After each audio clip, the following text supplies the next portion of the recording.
जब हो जाता है, ठीक से आत्मज्ञान हो जाए, जड़ चेतन का बोध हो जाए, फिर व्यक्ति गलतियों से दूर होने लग जाता है,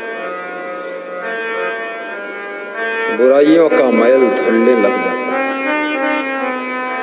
निर्मलता प्राप्त होती है।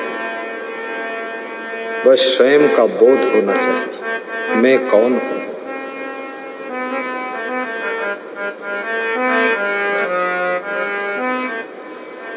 अहम शुद्ध चैतन्य ज्ञानम स्वरूपम अजरहम अखंडम अखंडम अरूपम। अहम शुद्ध चैतन्य ज्ञानम स्वरूपम अजरहम अखंडम अखंडम अरूपम। अहम शुद्ध चैतन्य ज्ञानम स्वरूपम अजरहम अमरहम अखंडम अरूपम। मैं अजर हूँ, अमर हूँ, अखंड हूँ, अनुपम हूँ। आत्मा की उपमा किसी से दी नहीं जा सकती। निराला है आत्मा, और जो आत्मा आपके अंदर है वही आत्मा इनके अंदर भी है।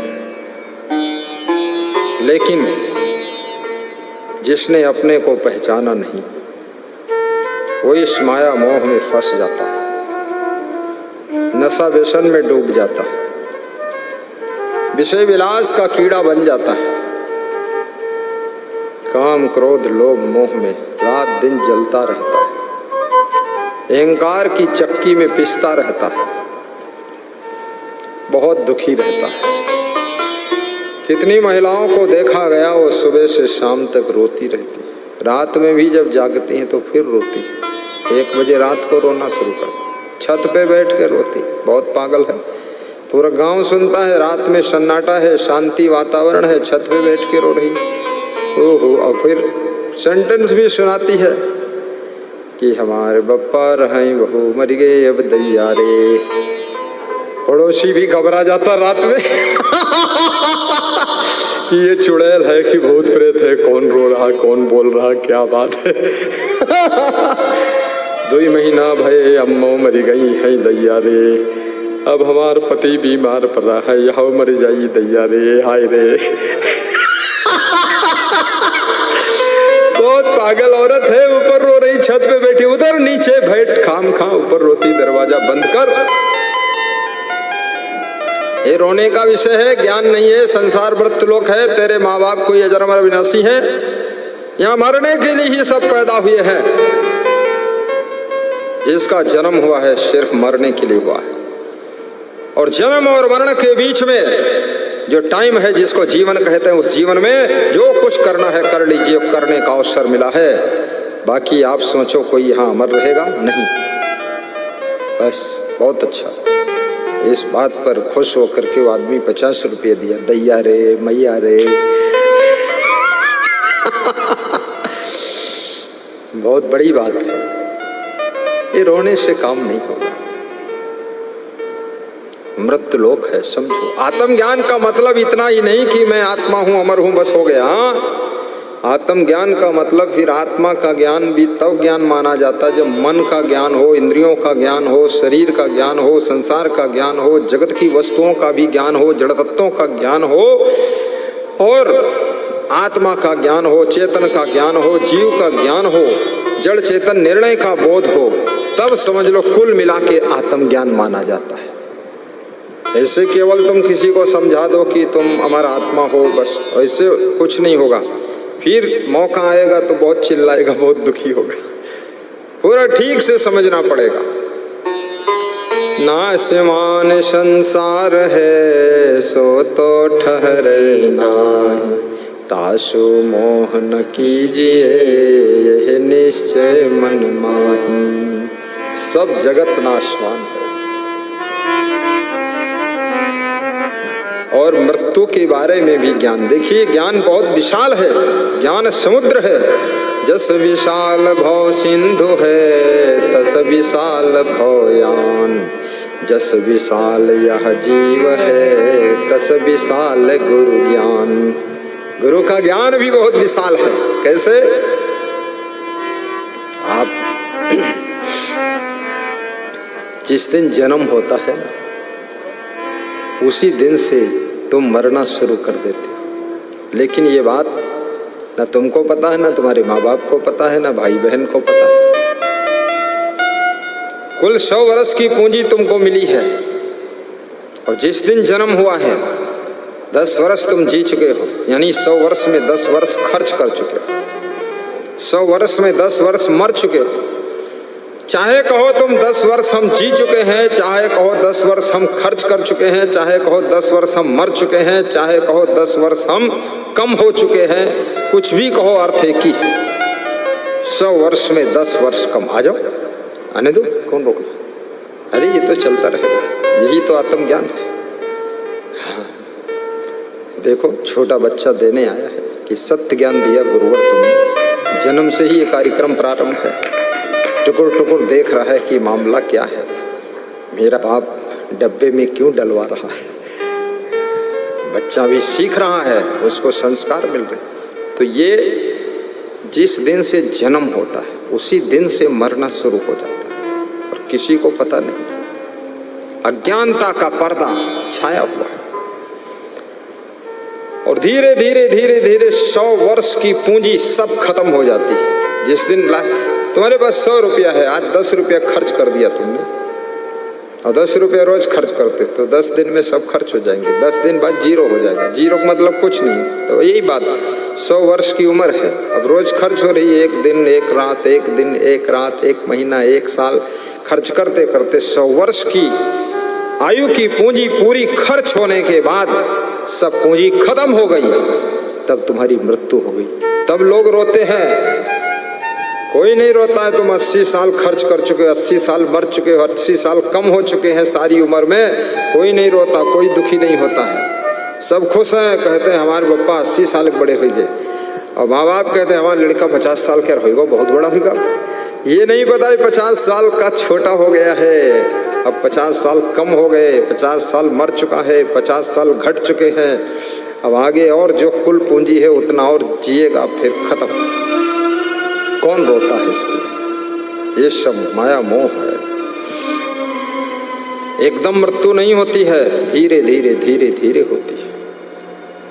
धीरे धीरे रोज चली जा रही है, चली जा रही है उम्र धीरे धीरे, चली जा रही है, चली जा रही है उम्र धीरे धीरे, झुकी जा रही है कमर धीरे धीरे, घटी जा रही है नजर धीरे धीरे। बोलो, गा दो। चली जा रही है उम्र धीरे धीरे, झुकी जा रही है कमर धीरे धीरे। सभी धीरे धीरे कार्यक्रम चल रहा है। जवानी भी बीती, बचपन भी बीता, आया बुढ़ापे का असर धीरे धीरे, आया बुढ़ा।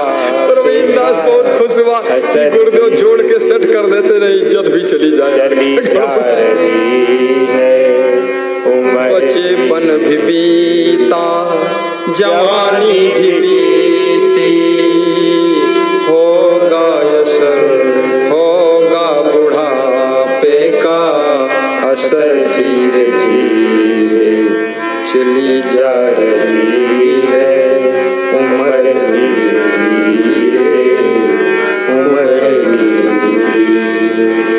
सुबह शाम आठों पहर धीरे धीरे, सुबह शाम आठों पहर धीरे धीरे, चली जा रही है उम्र धीरे धीरे, उम्र धीरे धीरे, उम्र धीरे धीरे। तो क्या करना पड़ेगा? मौत से डरना है? नहीं नहीं, क्योंकि डरने से भी मरना है। ना डरो तो मरना है, डरो तो भी मरना। तो फिर क्या करना है? कुछ काम करो, कुछ काम करो, थक जाओ आराम करो। सुबह नाश्ता और शाम करो, कुछ काम करो, कुछ काम करो, थक जाओ तो आराम करो। काम करना है, मेहनत करना है, आगे बढ़ना है। अरे जब मरना है, सब नाशवान है, तो क्यों मकान बनाना, झंझट पालना फालतू। लेकिन ये 100 साल की लंबी उम्र रहोगे, कहाँ मकान नहीं बनाओगे। जब आंधी आएगी, तूफान आएगा, ओले गिरेंगे, बाढ़ आएगी, तू चिल्लाएगा, तड़फड़ाएगा, फिर तो कहाँ बच के अपना सर लुकाएगा। इसलिए मकान बना ले बंदे, मत इधर उधर कर बंदे, मेहनत कर ले बंदे। तुम मर जाओगे तो मकान भी टूट जाएगा, तुम्हारे लिए बच्चों के काम भी आएगा। इसलिए मत घबरा, इतना निराश मत हो। मरना है, लेकिन एक साधु था, उसका नाम था कुछ याद नहीं मुझे, वो कढ़ाई सिर पे धरे हुए था और एक कढ़ाई पर बैठा था। पुराना साधु, पुराणों का साधु, मेरे गुरुजी सुनाते थे उसकी कहानी। तो उससे पूछा, अरे बाबा, कहीं कुटिया बना लेते, मकान बना लेते, तुम ये कढ़ाई औंधा करे ऊपर ऐसे किए और एक कढ़ाई पर बैठे हो, कितनी उम्र है बाबा? अरे बोले, छोटी सी उम्र है, बनाना क्या फालतू है। तो बोले, कितनी उम्र बता दो ना। तो बाबा बोला, क्या? मोहि देखत ते दिन भयऊ, ब्रह्मा नासी 20 होई गयऊ। बोला, मेरे को देखते देखते 20 ब्रह्मा नष्ट हो गए, मर गए, तब से मैं हूं। तो जिस आदमी ने पूछा था उसने कहा, अरे बाबा, मेरी तो 50 साल की उम्र है, मैं तो मकान भी बनाया, सब बनाया, तुमने नहीं बनाया। बोले, सब नाशवान है, क्या बनाना है। अब मेरे को तो लगा ये बहुत बुद्धू साधु है, इसको देखते देखते इतने दिन हो गए कि 20 ब्रह्मा मर गए और फिर भी कढ़ाई ओढ़े बैठा है। अब कढ़ाई पकड़े में बुद्धि लगाई कि ध्यान लगाइए, नहीं तो कढ़ाई गिर जाए, खोपड़ी फूट जाए। अरे कमरा मकान बना ले, आश्रम बना ले बाबा, ताकि निश्चिंत बैठ, कढ़ाई कब तक पकड़ेगा। लेकिन वो फालतू बात करता है, कहता, मोहि देखत ये ते दिन भयऊ, ब्रह्मा नासी 20 होई गयऊ। नहीं नहीं, ऐसा नहीं, नासमान तो सब है, तो क्या सड़क नहीं बनाना चाहिए, गाड़ी नहीं बनाना चाहिए, कपड़े नहीं बनाना चाहिए, तो ये संसार की व्यवस्था बिगड़ जाएगी। नहीं, सब बनाना चाहिए, दुकान भी खोलिए, मकान बनाइए, गाड़ी लाइए, सड़क बनाइए, रेलवे लाइन बिछाइए। घबराइए मत, हिम्मत रखिए, साहस रखिए, थोड़ा थोड़ा धीरे धीरे करते करते सब बन जाएगा। तुम बना दोगे, तुम्हारे बेटे रहेंगे, तुम्हारा बाप बना दिया था तो तुम रहते हो, और तुम बना दोगे, तुम भी रहोगे, बेटे रहेंगे, पोते रहेंगे, और बेटे बना देंगे तो उनके बेटे पोते रहेंगे। याद रखना, थोड़ा दूसरों के लिए भी करना चाहिए। परहित सरिष धर्म नहीं भाई, पर पीड़ा सम नहीं अधमाई, पर पीड़ा सम नहीं अधमाई। वो ज्ञान नहीं है, वो बाबा बनकर बैठ गया है वृक्ष के नीचे, कढ़ाई लोढ़ के बड़े, लोढ़ा ओढ़े, लोढ़वा ऋषि बोलते, क्या बोलते उसको, लोमस ऋषि।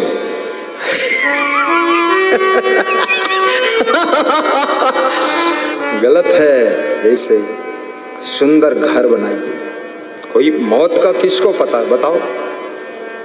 शामा 100 बरस का है, पल की खबर नहीं, एक पल की खबर नहीं, लेकिन 100 बरस का आइटम दिया गया तुमको।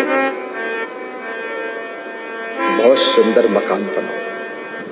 वाल्मीकि ने बहुत सुंदर आश्रम बनाया था। जब राम ने वाल्मीकि के आश्रम को देखा तो राम गदगद हो गए। सुचि सुंदर आश्रम निरखी, हर से राजीव नैन, समाचार सुनि वाल्मीकि आगे आयो लेन।